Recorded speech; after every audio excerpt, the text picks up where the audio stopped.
Hello students, good evening to all of you. So here I am going to discuss some of the important problems of vectors. So let's start with the first problem there. So this is some particle that is going with the velocity 20. So entire process में entire journey में जो circular path में है उसका velocity 20 है. So like point A पर velocity is written as v. Obviously magnitude उसका 20 है और point C पर इसे vc लिखा गया है. मैग्नीट्यूड स्टिल 20 है, डायरेक्शन चेंज हुआ है. तो आपसे पूछा जा रहा है what is the change in velocity from point A to point C. तो देखिए पॉइंट सी पर दिस इज द डायरेक्शन, ये डायरेक्शन है, और पॉइंट ए पर ये डायरेक्शन है. मैग्नीट्यूड फिक्स है. अगर मैं इस डायरेक्शन को पॉजिटिव ले लेता हूँ तो ऑब्वियसली ये नेगेटिव होगी.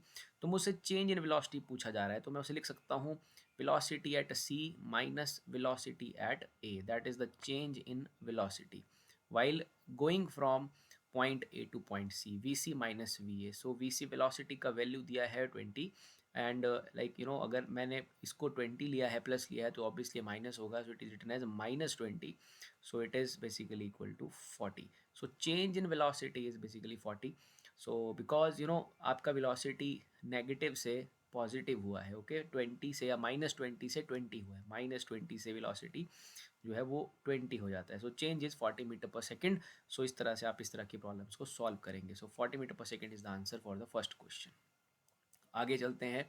दूसरा क्वेश्चन है two forces equal in magnitude and their resultant is equal to इधर find the angle between them. मान लेते हैं दो फोर्सेस हैं स्टूडेंट्स हमारे पास, दोनों ही सेम मैग्नीट्यूड की हैं. तो एक एफ है, दूसरी भी एफ है, और अकॉर्डिंग टू क्वेश्चन इनका रिजल्टेंट भी एफ है. तो इनके बीच में एंगल हमसे पूछा जा रहा है. वी नो द फॉर्मूला, जो रिजल्टेंट निकालने का फॉर्मूला है वेक्टर्स का, R square is equal to root F square plus 2 F cos theta. आप जानते हैं. So it is 2 F cos theta. So according to question R भी एफ के ही बराबर है, उसी वेक्टर के किसी एक के मैग्नीट्यूड के बराबर है. तो मैं लिखूंगा यहाँ पर F is equal to root, it is simply 2 F square plus 2 F square cos theta. So हम स्क्वेयरिंग कर लेंगे both sides. So it is F square और यहाँ से रूट हट जाएगा. So it is simply 2 F square plus 2 F square cos theta. So यहाँ से students it is like F square, 2 F square इधर आके माइनस का हो जाएगा. आपके पास बचेगा simply -F square is equal to 2 F square cos theta. So F square से एफ स्क्वायर कैंसिल हो जाएगा. कॉस थीटा की वैल्यू आपके पास आ जाएगी -हाफ, जो कि होती है theta is equal to 120 degree पर. So theta is equal to 120 degree is the answer for this problem. आगे बढ़ते हैं स्टूडेंट्स, क्वेश्चन नंबर 3 की तरफ चलते हैं. The resultant of two vectors A and B is perpendicular to A vector and its magnitude is equal to half of the magnitude of vector b. Find angle between a and b vector. So question में हमारे पास like दो vector दे के रखे हैं. एक vector का नाम है ए वेक्टर और दूसरा वेक्टर जो है उसका नाम है B vector, that is B vector. So मैंने दो वेक्टर्स ले लिए students, A vector and B vector. और क्वेश्चन में एक बात कही गई है कि इन दोनों का जो रिजल्टेंट है वो it's it is basically perpendicular to A vector. देखिए अब दो वेक्टर्स का जो रिजल्टेंट है वो ऑब्वियसली उन दोनों के बीच में कहीं होगा depending on the magnitude of either vector. अगर एक का मैग्नीट्यूड ज़्यादा है तो एक की तरफ उनका रिजल्टेंट होगा. लेकिन ये बात पक्की है कि दो वेक्टर्स का रिजल्टेंट ऑब्वियसली उनके ही बीच में कहीं पर लाई करेगा. लेकिन यहाँ कहा गया है कि ये जो रिजल्टेंट है वो ए वेक्टर के साथ परपेंडिकुलर है. इसका मतलब ए वेक्टर और बी वेक्टर का जो एंगल होगा वो 90 से ज़्यादा होगा, बिकॉज इनका रिजल्टेंट किसी एक वेक्टर के साथ ही जो है वो 90 बना रहा है. तो ए वेक्टर के साथ 90 बना रहा है, इसे मैं एफ से डिनोट कर देता हूँ, इसलिए मैंने एंगल जो है वो 90 से बड़ा लिया है. Let's suppose this angle is theta. ये ऑब्वियसली 90 डिग्रीज है. तो स्टूडेंट्स अगर मैं यहाँ पर बी वेक्टर को रिजॉल्व करता हूँ उसके रेक्टेंगुलर कंपोनेंट्स में, so this component is B cos theta and this component is B sine theta. इस तरह की सिचुएशन हमारे पास बन जाएगी. तो पहले तो क्वेश्चन में कहा गया दो वेक्टर्स, उनमें जो रिजल्टेंट है वो ए के परपेंडिकुलर है. हमने इस तरह से रिजल्टेंट बनाया, रिजल्टेंट को हमने एफ वेक्टर मान लेते हैं, और फिर हमने बी को रिजॉल्व किया, that is B cos theta and B sine theta. अब अगली कंडीशन जो है वो ये है, और जो रिजल्टेंट है its magnitude is equal to half of the magnitude of vector B. Resultant का जो मैग्नीट्यूड है, जो रिजल्टेंट है एफ, उसका जो मैग्नीट्यूड है वो बी वेक्टर के हाफ के बराबर है। तो I can say that F is equal to basically B upon two. But अगर हम यहाँ ध्यान दें, जो हमारा एफ है वो basically it is equal to B cos theta. F is basically equal to B cos theta. So मैं F equal to B by two को लिख सकता हूँ बी कॉस थीटा के बराबर। यहाँ देखिए हमने इसको रिजॉल्व किया, so we can say that that resultant जिसको मैंने एफ माना है that is equal to B cos theta. So ये कैंसिल हो जाएगा, यहाँ से हमारे पास थीटा मिल जाएगा कॉस थीटा इज हाफ, जो कंडीशंस क्वेश्चन में दिया था। कॉस थीटा हाफ होने का मतलब स्टूडेंट्स ऑब्वियसली थीटा की वैल्यू, कॉस थीटा की वैल्यू हाफ होती है, theta is equal to 60 degrees पर। So this angle comes out to be 60 degree and this is 60 and this is 90, this is 150। So A vector and B vector के बीच में जो angle निकल के आता है वो निकलता है 90 plus 60 is 150 degree. So A and B के बीच का एंगल है 150 degree. So 150 degree is the answer for this problem. आगे बढ़ते हैं स्टूडेंट्स, क्वेश्चन नंबर 4 की तरफ चलते हैं। In this question we have basically a particle जो कि पॉइंट पी से पॉइंट क्यू जा रहा है और we have to assume that path followed by the particle is circular. और क्वेश्चन है find the change in velocity from point P to point Q. This is point P और ये point Q है। हमसे चेंज इन वेलोसिटी पूछा है from point P to point Q. So point P पे जो पार्टिकल का वेलोसिटी है वो 3 है और क्यू पे जो वेलोसिटी है वो 4 है। और ये पी से क्यू पहुंचता है आफ्टर डिस्क्राइबिंग और after going through an angle of theta degree. So sorry 60 degree, theta हमारे पास यहाँ पर जो है वो 60 डिग्री है।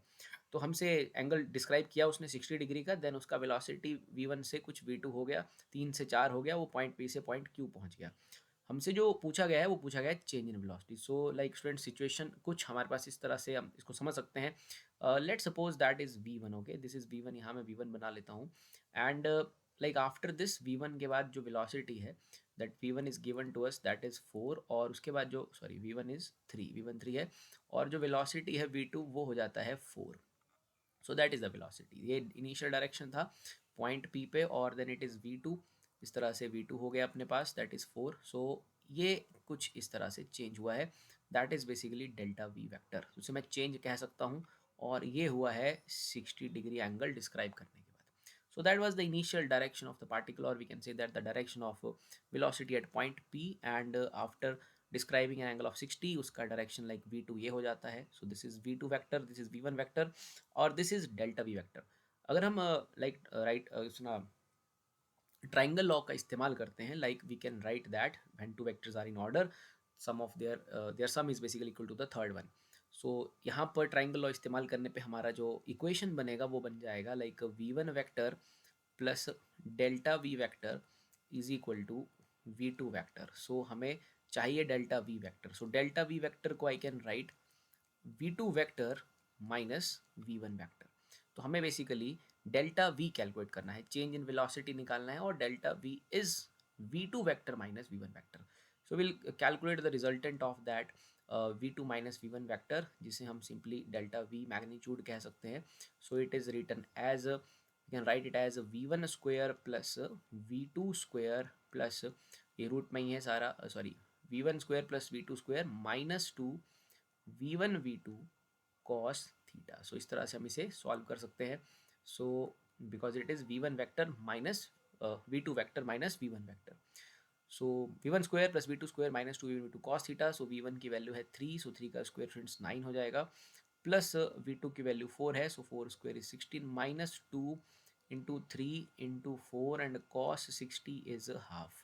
सो 2 से 2 जो है वो कैंसिल हो जाएगा, अपने पास आ रहा है it is 25 minus 12। So 25 minus 12 और it is under root 13। So under root 13 जो है इस क्वेश्चन का आंसर है। सो फोर्थ का आंसर है अंडर रूट 13। आगे बढ़ते हैं क्वेश्चन नंबर 5 की तरफ। तो यहाँ मैग्नीट्यूड और डायरेक्शन निकालना है वेक्टर ए का। तो मैग्नीट्यूड स्टूडेंट्स सिंपली हम निकाल लेंगे magnitude. it is simply the components of this vector x and y components are, it is simply the magnitude is 3 square plus 4 square, so we can write it as 9 plus 16। so ये हमारे पास आ जाएगा it is simply 25 root 25, so इसे हम 5 लिख सकते हैं। so 5 is the magnitude there। और अगर बारी आती है डायरेक्शन निकालने की, so like हम अगर कंपोनेंट्स लिखते हैं, so this is the case, it is x direction में it is 3 और we can say that in the Y direction, like इस तरह से हम इसे बना सकते हैं, its component in the Y direction is simply 4j. So that's the resultant, let's suppose that is basically 3i plus 4j, that's the resultant vector. So let's suppose it is making angle of theta. So हमारा जो vector है ai 3i plus 4j वो theta angle form कर रहा है. So we can simply take tan theta here. Tan theta is perpendicular upon base, so it is written as 4/3. So tan theta की value 4/3 होती है students approximately 53 degree के आसपास, या 53 degree is the value, I suppose 53 degree. So we can say that the vector is making an angle of 53 degree with x axis के साथ ही, अगर इसे हम x axis मान रहे हैं, so it is making an angle of 53 degree with the x axis. आगे चलते हैं स्टूडेंट्स क्वेश्चन नंबर 6 की तरफ. एक वेक्टर दे के रखा है 3i 4j, B vector 7i 24j. हमें एक वेक्टर निकालना है जिसका मैग्नीट्यूड है बी वेक्टर के बराबर और वो पैरेलल है ए वेक्टर के बराबर. तो ऐसा वेक्टर निकालना है. लाइक अगर मैं उसे कहूँ तो वेक्टर वो सिंपली इस तरह से होगा स्टूडेंट्स, जिसे कि मैं सी वेक्टर कहूँगा. सी वेक्टर का जो मैग्नीट्यूड है वो बी वेक्टर के बराबर होना चाहिए. तो मैं लिख लेता हूँ सी वेक्टर का मैग्नीट्यूड बी वेक्टर के मैग्नीट्यूड के बराबर होगा, लेकिन वो ए के पैरेलल होगा, मतलब उसकी वही डायरेक्शन होगी जो ए की डायरेक्शन होगी. तो मैं यहाँ ए वेक्टर तो नहीं लिख पाऊंगा मैं, लेकिन यहाँ स्टूडेंट्स ए कैप लिख सकता हूँ, क्योंकि ए कैप की डायरेक्शन, ए यूनिट वेक्टर की डायरेक्शन वही होगी जो ए वेक्टर का डायरेक्शन होगा बेसिकली. सो मुझे एक ऐसा वेक्टर देखना है जिसका मैग्नीट्यूड बी के बराबर हो. तो लिख दिया मैग्नीट्यूड बी के बराबर और उस वो ए के पैरेलल हो. तो ए के पैरेलल ए का यूनिट वेक्टर होता है, तो मैं ए के यूनिट वेक्टर को इसके साथ मल्टीप्लाई कर सकता हूँ. यूनिट वेक्टर से मल्टीप्लाई करने पे मुझे डायरेक्शन मिल जाएगा, हमारा वेक्टर सी जो है वो ए के पैरेलल हो जाएगा और मैग्नीट्यूड स्टिल उसका बी ही रहेगा.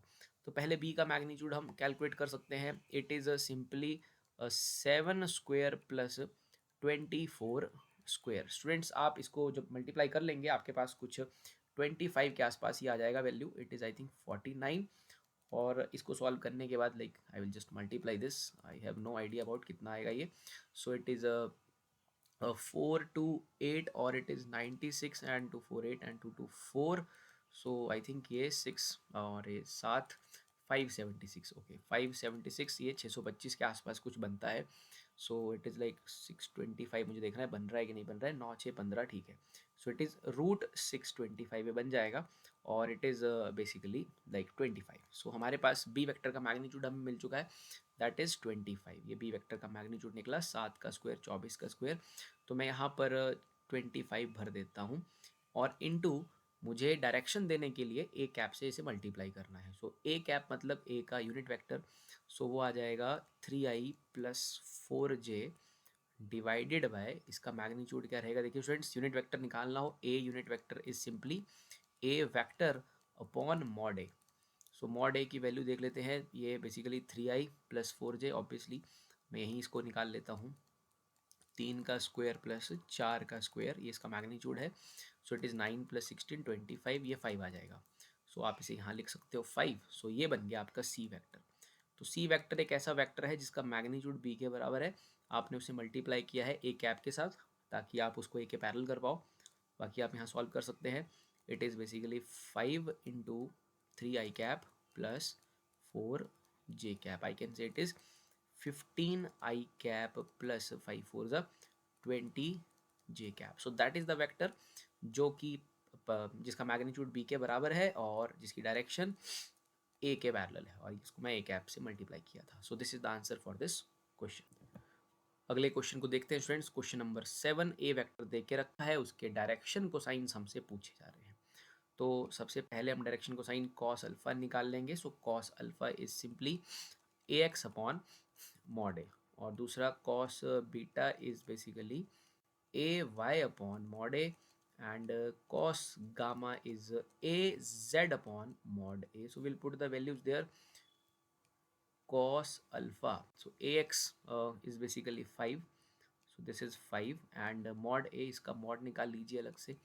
इट इज़ 5 स्क्वायर प्लस 2 का स्क्वायर सीधे लिख देते हैं 4 और 16. सो स्टूडेंट्स ये आ जाएगा 25. It is 25 plus 20, so it is basically under root 45. सो कॉस अल्फा आ जाएगा 5 अपॉन रूट 45 और कॉस बीटा आ जाएगा, this is 2, so it is 2/√45 and cos gamma आ जाएगा, it is 4/√45. So these are the direction cosine, जिन्हें हम डायरेक्शन कोसाइन कहेंगे कहते हैं. So this is the answer for this question number 7.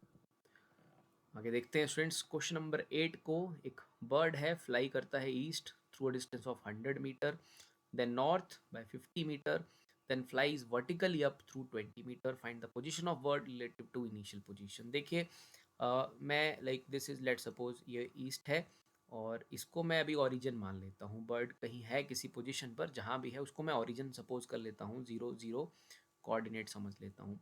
तो ईस्ट में वो जाता है 100 मीटर. ओके, देन वो इस तरफ को जाएगा, दैट इज बेसिकली नॉर्थ. सो वो नॉर्थ में जाता है, वो जा रहा है नॉर्थ में स्टूडेंट्स 50 मीटर. ओके, सो यहाँ पहुँच गया है बर्ड. तो एज यू नो दैट कि ये जो ईस्ट और नॉर्थ हैं स्टूडेंट्स, ये दोनों सेम ही प्लेन में होंगे, भले ही फिगर में आपको परपेंडिकुलर लग रहे हो, but as you all know that directions are in the same plane, direction same plane में होंगी. सो ईस्ट और फिर देन नॉर्थ. फिर स्टूडेंट्स वो जो है वो फ्लाई करता है. तो थोड़ा सा मैं ऊपर ऐसे दिखाने के लिए बनाता हूँ, फ्लाई करता है, टेढ़ा नहीं है, उसके बिल्कुल ऊपर गया है ताकि थोड़ा कन्फ्यूज़न ना हो. वो ऊपर गया है, थोड़ा उड़ गया है ऊपर की तरफ को, वर्टिकली अप गया है through the 20 metre, through 20 metre. Okay, so you just assume कि वो 100 मीटर आगे जाता है, फिर वो नॉर्थ की तरफ चला जाता है, ऐसे समझ लीजिए. या तो नॉर्थ को आप इस तरह समझ लीजिए, ईस्ट और ये नॉर्थ. ओके, सो अगर आप डायरेक्शंस को देखें तो डायरेक्शंस कुछ ऐसे रहती हैं, this is east, this is north, this is west, this is south. So ऐसे गया था, फिर ऐसे गया था, फिर उड़ गया था ऊपर की तरफ. जिस प्लेन में ये डायरेक्शंस हैं उस प्लेन के परपेंडिकुलर ऊपर उड़ गया था. तो अगर मैं बर्ड के कोऑर्डिनेट्स देखता हूँ तो बर्ड का जो कोऑर्डिनेट है, लाइक ईस्ट की तरफ उसका कोऑर्डिनेट है 100, और फिर वो नॉर्थ की तरफ गया, उसका कोऑर्डिनेट है 50. मैं विद रिस्पेक्ट टू ओरिजिन बात कर रहा हूँ, ये स्पेस में बात हो रही है. So this x coordinate I can say, let's suppose this x coordinate, this is y coordinate, और जेड कोऑर्डिनेट उसका 20 है. ओके, वो फ्लाई कर गया है ऊपर. So with respect to origin उसकी जो फाइनल पोजीशन बन रही है उस पोजीशन के कोऑर्डिनेट्स हैं 100, 50 और 20. सो will simply like right the that position vector there, and it is written as 100 I cap plus 50 J cap plus 20 K cap. सो हमारे पास R वेक्टर का वैल्यू आ चुका है, पोजीशन वेक्टर हमें मिल चुका है. अगर हमें मैग्नीट्यूड निकालना है तो we simply like you know it is 100 का स्क्वायर प्लस 50 का स्क्वायर प्लस 20 का स्क्वायर, ये सब करना है और यहाँ से हमें जो है अपना आंसर मिल जाएगा. So you can solve this. Solve करने के बाद आपके पास जो आंसर आएगा वो आएगा कुछ 10√129. सो 10√129 जो भी यूनिट्स रहेंगे इसके मीटर सेंटीमीटर उस हिसाब से मीटर्स में है. सो आई कैन राइट 10√129 मीटर्स. बाकी इस तरह से आप उसका पोजीशन वेक्टर फाइंड आउट कर सकते हो. बट जहाँ पर भी था, जहाँ पर भी वो स्टार्टिंग उसने जर्नी की, मैंने उसे ओरिजिन मान लिया. तो with relative to initial position that is the answer. So ये क्वेश्चन नंबर 8 का आंसर है. सो आगे चलते हैं students. If sum of two unit vector is a unit vector then find the magnitude of their difference. तो ये कह रहे हैं दो यूनिट वेक्टर का सम जो है वो एक यूनिट वेक्टर है, तो आपको उनका जो है उनका डिफरेंस पता करना है. ओके, उनके बीच में क्या जो है वो डिफरेंस रहेगा, उनके डिफरेंस का मैग्नीट्यूड पता करना है. तो वैसे हमने पीछे क्वेश्चन सॉल्व भी किया, लाइक दो वेक्टर्स का अगर हम सम करते हैं और वो उनका जो रिजल्टेंट है अगर उन्हीं के किसी एक के बराबर आ जाता है तो उनके बीच में थीटा 120 होता है. लेकिन चलो यहाँ पर we will also solve that. So we know that the expression for resultant of sum of two vectors is simply like a square plus b square plus 2ab cos theta. So जो question में condition दिया है कि sum of two unit vector is a unit vector, so find the magnitude of their difference. तो पहले हम theta पता करेंगे, like when this condition is being there. So unit vector का मैग्नीट्यूड 1 होता है और वो कहा कि जो सम ऑफ यूनिट वेक्टर किया वो भी यूनिट वेक्टर निकला, तो रिजल्टेंट 1 रहेगा. सो this is 1 square plus 1 square plus 2 into 1 into 1 into cos theta. So it is 1 students, it is basically आप इसका स्क्वेयरिंग कर लीजिए 1 स्क्वायर और यहाँ रूट चला जाएगा तो बचेगा आपके पास 2 प्लस 2 कॉस थीटा. सो यहाँ से उधर चला जाएगा 1 minus 2 is equal to 2 cos theta. So it is -1 is equal to 2 cos theta. So we can say that theta is basically, yeah, we can say that cos theta is minus half or theta is 120 degree. So this is the condition when this ये सब हो रहा है वहाँ पर कि two unit vectors का सम उन यूनिट वेक्टर के ही बराबर आ रहा है. तो ऐसा तब होगा जब वेक्टर्स के बीच का जो थीटा है वो 120 डिग्री है.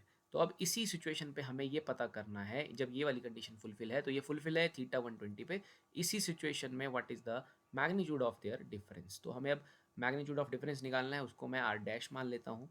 So it is simply equal to 1 square plus 1 square, unit vector का मैग्नीट्यूड 1 है, बट नाउ हम उनका डिफरेंस निकाल रहे हैं। So will write -2 into 1 into 1 and यहाँ हम लिखेंगे cos 120 degree. So r dash is equal to, so we can write it as 1 plus 1 2 आ जाएगा, -2 into 1 into cos 120 is -half। so ये सॉल्व करने पर अपने पास लाइक 2 से 2 कैंसिल हो जाएगा, so it is 3, 2 plus 1 is 3, so their resultant is under √3। so √3 is the answer for this problem। thank you। अब चलते हैं स्टूडेंट्स आज के इस वीडियो लेक्चर के लास्ट क्वेश्चन में वेक्टर से। So this is again a question related to some position vector और displacement vector. So insect crawls from point A to point B and B is the centre of rectangular slant face. Find the initial position and final position, also find the displacement vector. तो हमारा जो एक particle है या insect है वो ए से crawl करता है और क्रॉल करके वो पहुंच जाता है पॉइंट बी के ऊपर। ओके, और ये जो स्टूडेंट्स पॉइंट बी दिया गया है क्वेश्चन में, ये बेसिकली इस स्लांट फेस का, इस रेक्टेंगुलर स्लांट फेस का सेंटर है। तो सबसे पहला काम हमें करना है, हमें फाइंड आउट करना है इनिशियल पोजीशन वेक्टर। मैं इनिशियल पोजीशन है initial position vector find out कर लेता हूँ। तो शुरुआत में जो पार्टिकल है वो स्टूडेंट्स यहाँ है पॉइंट ए पर। देखिए, अब ध्यान से देखिए, आप पॉइंट ए के कोऑर्डिनेट्स क्या क्या हैं। पॉइंट ए का देखिए, पॉइंट ए का अगर आप नीचे बेस देखेंगे तो 0 0 1 है, मतलब पॉइंट ए का कोई एक्स कोऑर्डिनेट तो नहीं है, because point A is not on the X axis पे तो नहीं है, ये बेसिकली इस वाई जेड प्लेन में है। सो पॉइंट ए का जो एक्स कोऑर्डिनेट है स्टूडेंट्स वो 0 है। एंड पॉइंट ए का जो वाई कोऑर्डिनेट, आप ध्यान से देखेंगे, अगर यहाँ से यहाँ देखेंगे, पॉइंट ए का जो वाई कोऑर्डिनेट है वो 2 है और पॉइंट ए का जेड कोऑर्डिनेट 1 है। सो ये पॉइंट ए के कोऑर्डिनेट्स हैं with respect to origin. This is origin 0 0 and 0। तो विद रिस्पेक्ट टू ओरिजिन अगर मैं ओ ए वैक्टर कहूँ अपने इनिशियल पोजीशन वेक्टर को O A vector, so O A vector के कोऑर्डिनेट्स, ए के कोऑर्डिनेट्स हैं students 0 2 and 1। This is not on the X axis, so इसका z कोऑर्डिनेट 1 है और इसका y कोऑर्डिनेट, देखिए y की वैल्यू इसके सामने देखिए 0 2 0 है। तो ओ ए वैक्टर की वैल्यू आ गई मेरे पास 2j cap plus k cap, that is the O A vector, और we can say that initial position. अब हम निकालेंगे students final position. Final position, तो फाइनल पोजीशन जो है वो तो बी पर है, वो इंसेक्ट जो है क्रॉल करता हुआ रेक्टेंगुलर स्लांट फेस के सेंटर पर पहुंच जाता है, इस तरह से, इसी के ऊपर सेंटर पर। सो ये that is O B. So ये हमारा ओ बी है। सो जो फाइनल पोजीशन है, फाइनल पोजीशन फाइनल पोजीशन है O B vector, that is final position vector O B vector. अब ये यहाँ बीच में है, ओके, स्लांट फेस के बीच में है। तो स्लांट फेस के बीच में अगर आप देखेंगे तो स्लांट फेस के बीच में, इसका स्लांट फेस का जो बीच में एक्स कोऑर्डिनेट होगा, देखिए स्लांट फेस 0 से शुरू होता है, ख़त्म होता है 3 पर। तो स्लांट फेस के सेंटर का बीच में जो जगह है यहाँ पर सरफेस पर, इसका एक्स कोऑर्डिनेट होगा 3 का हाफ, यानी कि 3/2, कॉमा। अब बारी आती है इसके वाई कोऑर्डिनेट की स्टूडेंट्स, इसके वाई कोऑर्डिनेट की बारी आती है। इसका वाई कोऑर्डिनेट, इसका जो टॉप था वो 2 था, तो इसका जो वाई कोऑर्डिनेट होगा वो बेसिकली 2 का हाफ यानी कि 1 होगा। देन इसके जेड कोऑर्डिनेट की, सो ये रेक्टेंगुलर इस पे बीच में है, ओके, लाइक इसमें 3 डायमेंशन में है। सो अब जेड की बात की जाए, अगर मैं ए की बात करता हूँ, देखिए ए पॉइंट का जो जेड कोऑर्डिनेट था वो 1 था। तो ऑब्वियसली बीच में यहाँ पर कोई इस तरह से बी पॉइंट का जो z कोऑर्डिनेट होगा वो 1 का आधा होगा, यानी कि हाफ होगा। So these are the coordinates of that point B. ये पॉइंट बी के कोऑर्डिनेट्स हैं। x coordinate is half of 3, y coordinate is half of that height, that maximum जो कितना है y कोऑर्डिनेट 2 है, आधा क्या होगा, हाफ, आधा 2 का आधा क्या होगा 1, ये हमने लिख लिया। और देन z की बात की जाए, इसका जो लाइक ये बिल्कुल पॉइंट ए था, जो बिल्कुल इसका एज था, लास्ट पॉइंट जो था इसका, वो इसका 1 था, तो इसका 1 का आधा क्या होता है, हाफ। तो इस पोजीशन का बी के जो कोऑर्डिनेट्स हैं वो है 3/2, 1, 1/2। तो अब हमें पोजीशन वेक्टर पता चल चुका है, 3/2 I cap plus 1 J cap. I hope आप इनको सिंपली हाफ करना है, आप कहीं इधर हैं, 3 का हाफ 3/2 है, y का कोऑर्डिनेट इसका इस रेक्टेंगुलर स्लांट फेस का 2 था, तो 2 का हाफ 1 होता है, तो 1 जे लिखा, और इसका जो z था वो 1 था, तो 1 का हाफ हाफ होता है, so it is simply 1/2 k cap. So that is our final position vector. Now हमसे पूछा जा रहा है displacement vector. So displacement vector क्या रहेगा? डिस्प्लेसमेंट वेक्टर रहेगा OB vector minus OA vector. So final position minus initial position is our displacement vector. So we will simply solve that. इससे इसको माइनस कर देंगे. So there is no I component there in the initial position. So it is simply written as 3/2 I cap. मैं पूरा लिख लेता हूँ, 3/2 I cap plus J cap, 1 J cap था तो J cap, और half K cap minus that is initial is 2J cap plus K cap. So minus कर लेंगे, इट इज़ 3/2 आई कैप, और जे कैप से 2J कैप जाएगा, so it is minus J cap, और half cap है, और इसे हाफ कैंसल 1 है, it is 1 K cap, so minus करेंगे, so it is simply minus 1/2 K cap. So that is our displacement vector. ये हमारा displacement vector है, और हमें अगर इसका मैग्नीट्यूड निकालना है स्टूडेंट्स, वो भी हम कैलकुलेट कर सकते हैं। सो दैट इज़ सिंपली 3/2 का स्क्वायर प्लस जो भी है -1 या 1 का स्क्वायर कर दीजिए, कोई दिक्कत नहीं है, प्लस माइनस हाफ का square. So will simply get the answer as 9/4 plus 1 plus 1/4। So after taking this LCM it is 9 plus 4 plus 1, so 13 और एक ये जो है हमारे पास 9 4 13 14 बन रहा है। So it is simply √14/4। You can solve this, 2 7 and 2 2 so answer is written as 7/√2। जो भी यूनिट्स रहे होंगे, मीटर सेंटीमीटर, मीटर में है तो मीटर लिखेंगे आप। So that is the displacement √72 metre, और that is the displacement vector. और इसी तरह से आपने ऊपर इसका पोजीशन वेक्टर्स भी कैलकुलेट करके रखा है। Thank you very much.